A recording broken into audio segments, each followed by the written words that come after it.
Shalom vechesed, paz e graça da parte do nosso Senhor Yeshua HaMashiach, o Senhor Jesus Cristo. Vamos dar continuidade, e esse será o terceiro vídeo do nosso estudo sobre a palavra terumá. Palavra esta que se encontra no capítulo 25 de Êxodo, versos 1 e 2. Essa palavra terumá, ela tem sido o foco do nosso estudo, e nós queremos, eu quero fazer uma pequena recapitulação daquilo que já foi dito no primeiro vídeo. Então, em Shemot, Êxodo capítulo 25, Perek 25, Pasuk 1 e 2, Pasukim 1 e 2, que é Aleph Bet, diz assim: fala aos filhos de Israel que tragam-me uma oferta alçada de todo homem cujo coração se mover voluntariamente. Dele tomareis a minha oferta alçada. Vaidaber Hashem el Moshe lemor. Então falou o Senhor a Moisés dizendo, el Moshe, para Moisés, ou em direção a Moisés, dizendo: Daber el Bnei Israel, fala aos filhos de Israel, vei que ruli, que me traga uma oferta alçada, ou seja, terumá, oferta alçada. Me'et kol ish asher idavenu libor, tikiru et terumati, de todo homem cujo coração se move voluntariamente, dele tomareis a minha oferta alçada. Diante dessa leitura, é importante nós, mais uma vez, destacar a palavra, o entendimento dos Rahamim, dos nossos sábios. Porque a eles foram entregues os oráculos de Deus. Então eles têm uma profundidade no entendimento da Bíblia, principalmente do Torá, que é impressionante. Claro, aqui eu não estou desprezando nenhum conhecimento fora do judaísmo. Mas como tenho estudado bastante as questões judaicas, inclusive as suas formas de interpretar alguns textos bíblicos, eu não quero com isso dizer que ele é superior, mas eu quero dizer que na minha concepção eles são bastante profundos. E é por isso que eu quero recapitular o que já foi dito no primeiro vídeo sobre a linguagem do versículo. E pegue para mim, ou seja, para Deus, uma doação. Voltando ao nosso Onkelos Bar Calúnicos, esse Onkelos era filho da irmã do imperador romano Titus. Esse Titus foi justamente aquele que destruiu o segundo Beit HaMikdash e causou um verdadeiro holocausto para o povo judeu. Onkelos, ele se converte, e a sua conversão ao judaísmo deu-se de uma maneira tão extraordinária que ele se lançou de maneira tão profunda que ele acabou se tornando um Taná. Ou seja, Taná, nada mais nada menos, é um título dado aos grandes sábios da época da Mishnah. E esse grande Onkelos Bar Calúnicos, pela sua conversão ao judaísmo, ele muda o seu nome para Onkelos ben Avraham Avinu, ou seja, Onkelos ben, filho, Avraham, Abraão, Avinu, nosso pai. Ou seja, é um costume judaico que quando alguém se converte ao judaísmo, automaticamente ele também receberá um nome judaico para se relacionar entre os judeus.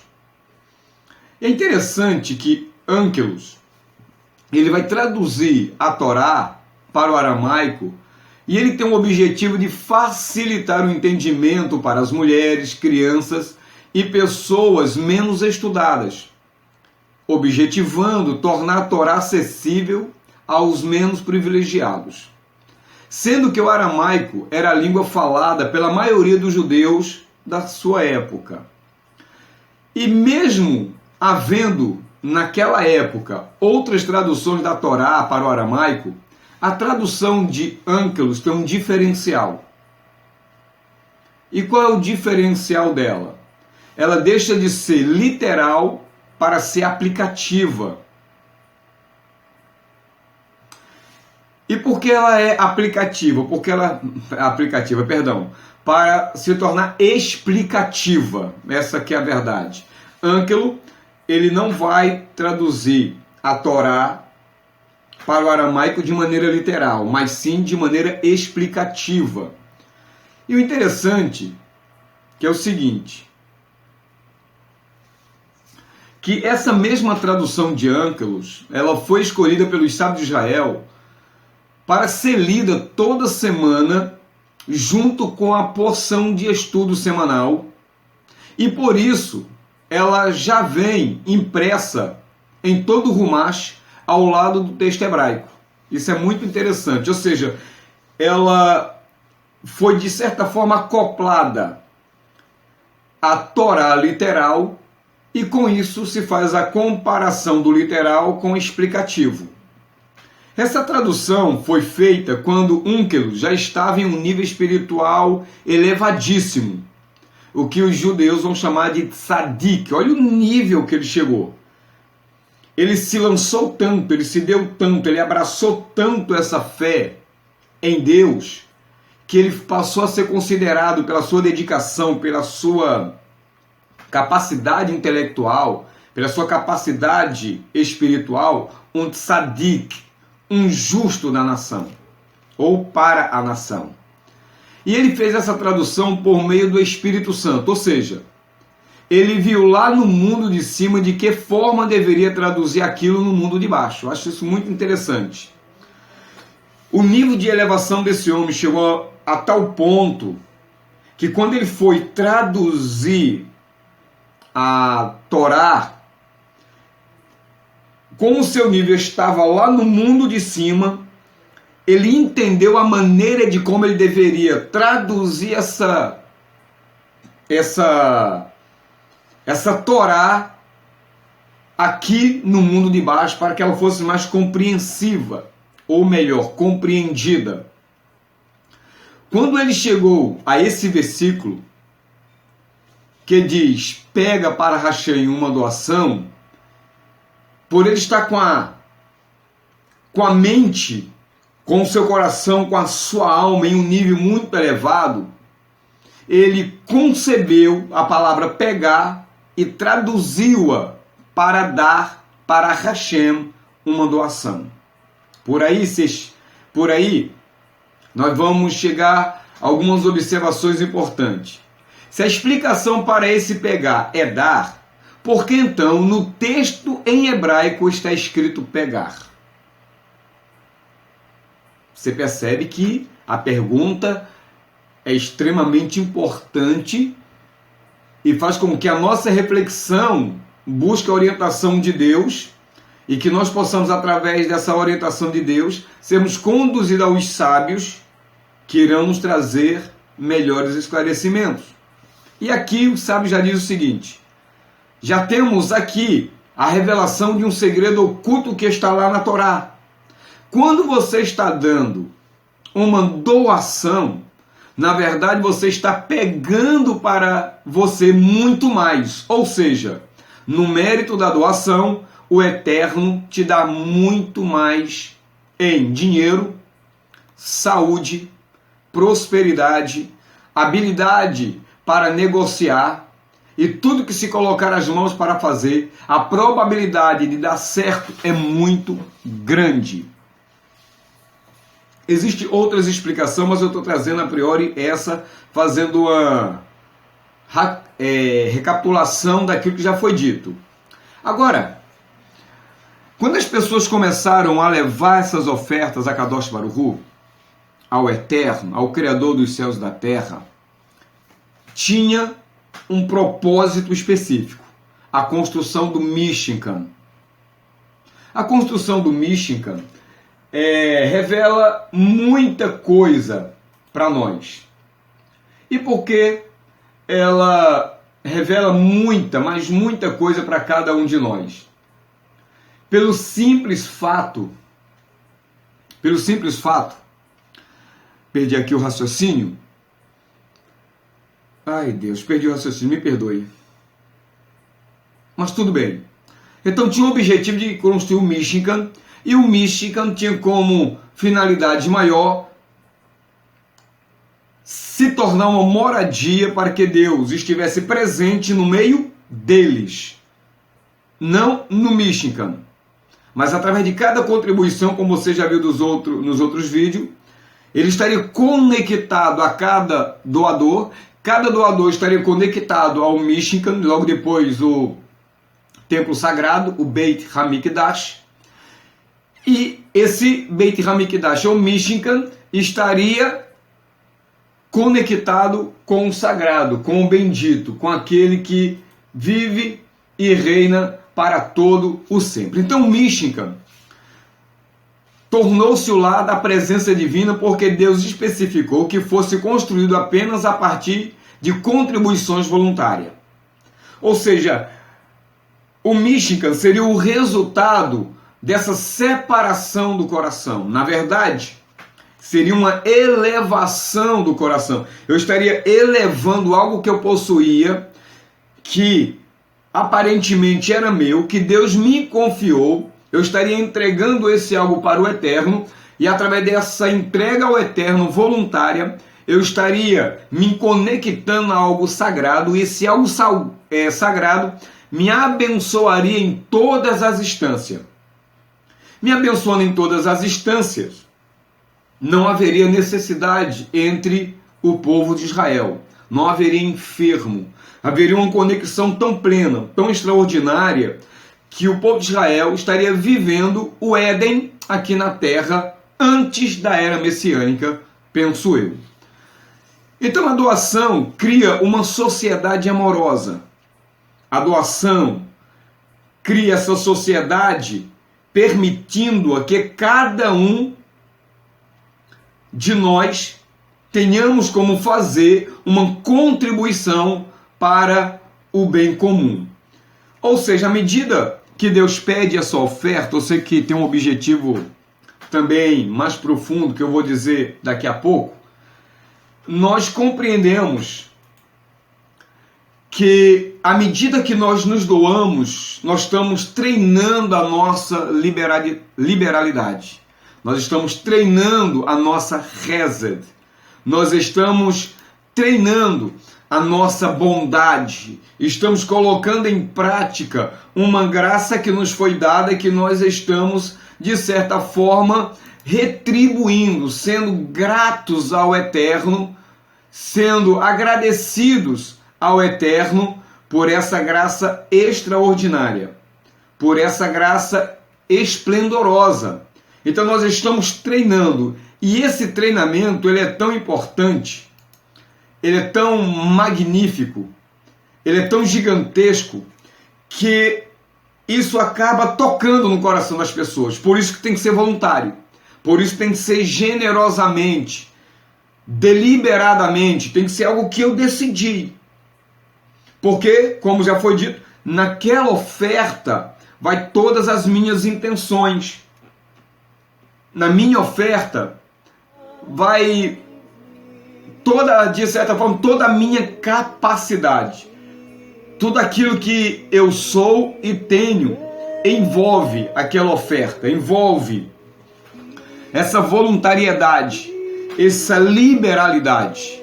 E isso, por sua vez, acaba também tocando nas pessoas, e ao tocar elas, dependendo da pessoa, ela também vai começar a se sensibilizar, e ela vai começar a se tornar uma pessoa liberal também, ou seja, ela vai fazer uma corrente, ela vai formar essa corrente de liberalidade, de bondade, de graça, e as pessoas serão alcançadas, e nesse alcance as pessoas se tornarão dignas, elas se levantarão, elas serão erguidas, porque a gente estamos no processo de crescimento, de elevação espiritual.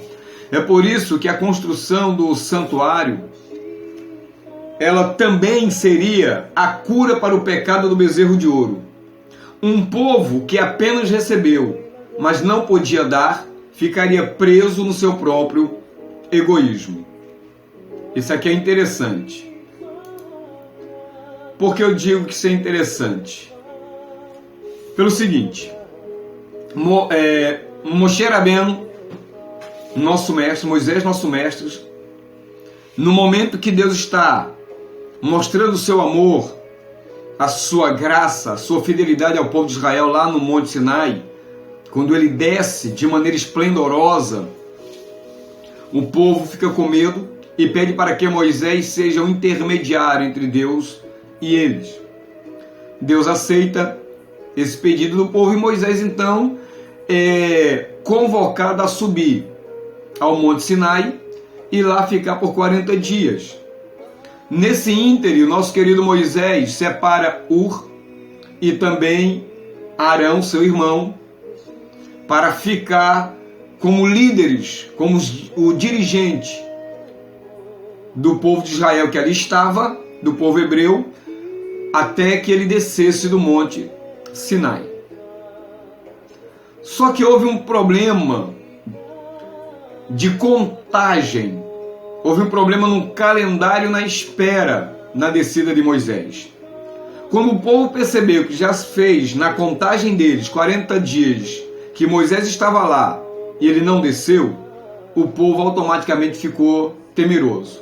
Afinal de contas, Moisés era quem falava com Deus. E através disso Deus falava com o povo. Não havia mais intermediários na mente daquele povo que errou a contagem da descida de Moisés. Então eles se desesperam e pedem para que se faça um outro líder.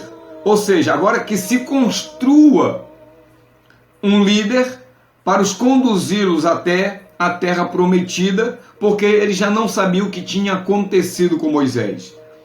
Ou seja, Josué também não voltou para dar notícias.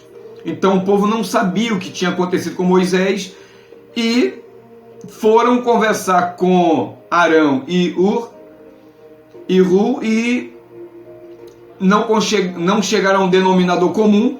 E os sábios dizem que nesse embate, onde eles queriam construir um bezerro de ouro, e Arão e Ru bateram de frente, Ru foi morto. E a fúria se acendeu daquele povo, segundo o conto dos sábios, segundo a interpretação dos sábios, e Arão, então, de certa forma, ficou com medo. E ele, querendo ganhar tempo, Arão pede os pendentes das mulheres, os pendentes, os ouros que estavam no corpo daquelas pessoas. E os homens, logo de imediato, deram todo esse ouro que estava à sua disposição naquele momento, contrariando Arão, porque Arão pensava que se ele pedisse tais objetos, eles iam pensar, ia repensar, e isso demandaria tempo, e demandando tempo, dava tempo de Moisés chegar, porque ele sabia que Moisés iria descer do Monte Sinai. Só que ele pega aquele ouro, pega aquela oferta, e de uma maneira muito estranha, ele, ao derreter aquele ouro, de repente, por um ato de bruxaria, segundo os sábios, aquele bezerro é aprontado muito rapidamente. E quando aquele bezerro, de maneira miraculosa,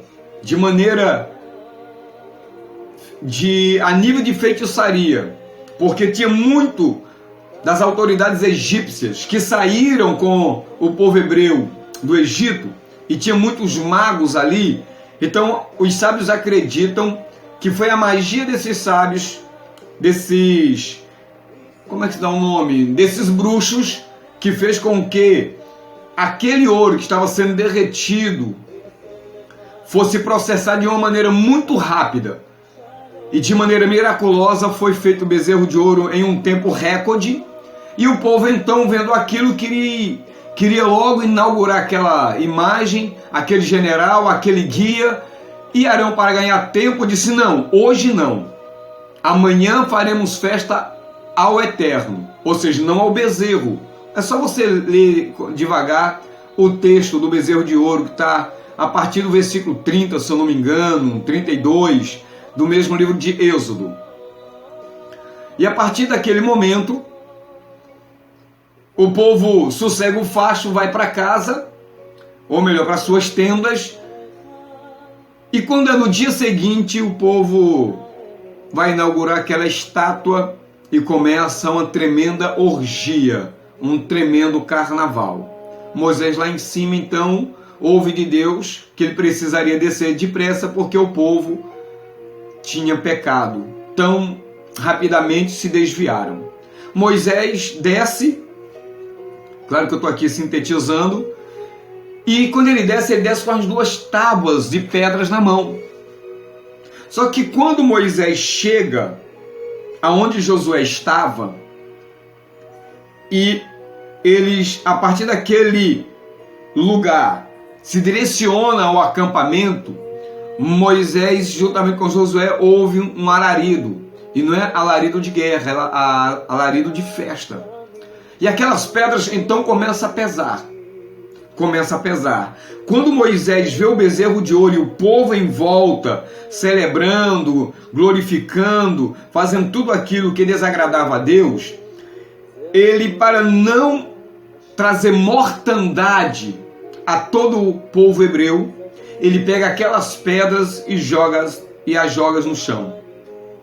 Além dela estar pesada, ele tem uma estratégia, segundo os sábios, e ele joga aquelas pedras no chão, cujas quais, ao cair na terra, se quebram. E os sábios dizem que Moisés fez isso justamente para que o povo não fosse destruído, porque se aquelas tábuas chegassem ao acampamento do povo de Israel, da forma que o povo de Israel, pelo menos representado por aquele pequeno grupo, aquele povo seria destruído por um ato sério de adultério. Então aquelas duas tábuas representavam o contrato de casamento, uma ketubá, entre o povo de Israel e Deus. Então, ao ser quebrada, é como se Moisés estivesse rasurando, é como se Moisés estivesse rasgando aquele contrato de casamento e, de certa forma, tentando anular aquele casamento.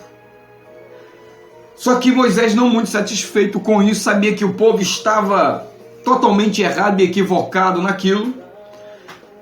Quando o povo vê Moshe, eles ficam também assustados, porque eles achavam que Moisés tinha morrido. E agora, o que eles iam fazer?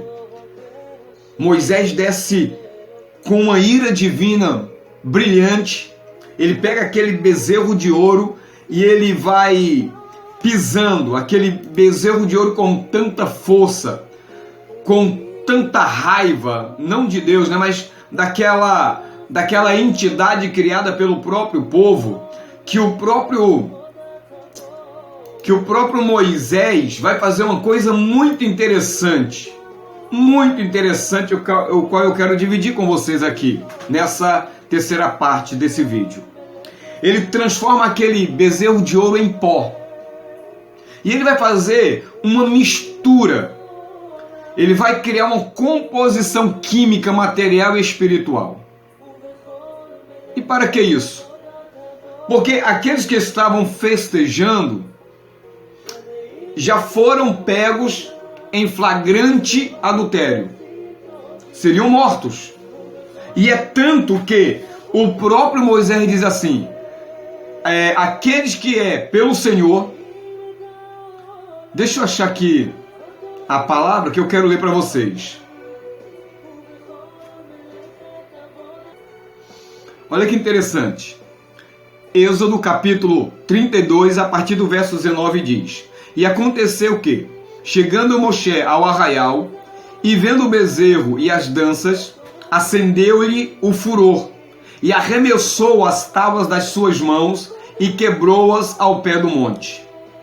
E tomou o bezerro que tinha feito, e queimou no fogo, moendo até que se tornou em pó, e os espargiu sobre as águas e deu a beber aos filhos de Israel. E Moisés perguntou a Arão: que te tem feito este povo, que sobre ele trouxeste tamanho pecado? Então respondeu Arão: não se acenda a ira do meu senhor, tu sabes que este povo é inclinado ao mal. E eles me disseram: faze-nos um Deus que vá diante de nós, porque não sabemos o que sucedeu a este Moisés e a este homem que nos tirou da terra do Egito. Então eu lhe disse: quem tem ouro, arranque-o. E deram-o, e lancei-o no fogo, e saiu, olha só, e saiu este bezerro de ouro. É como se ele te lançou no fogo para derreter, de repente, num toque, num passe de mágica, ele, pum, ficou pronto. Algo miraculoso, algo estranho, algo diabólico. Mas você percebe que Moisés já o transformou em pó e já fez uma mistura com água. E vendo Moisés que o povo estava despido, porque Arão havia deixado despir-se para a vergonha entre os seus inimigos, pôs-se em pé Moisés na porta do arraial e disse: quem é do Senhor, venha a mim. Então se ajuntaram a ele todos os filhos de Levi. Olha que coisa maravilhosa. É justamente aqui que os filhos de Levi se tornarão aqueles responsáveis pelo tabernáculo e pelo templo, que nós chamamos hoje de levitas. Porque nesse momento que ele fala assim: quem é pelo Senhor, vem a mim, a tribo de Levi completa, do um ao último, foram até o lado de Moisés. Para quê? Para isso. E Moisés disse-lhes: assim diz o Senhor Deus de Israel: cada um põe a sua espada sobre a sua coxa, e passai e tornai pelo arraial de porta em porta, e mate cada um a seu irmão, e cada um a seu irmão, e cada um a seu vizinho.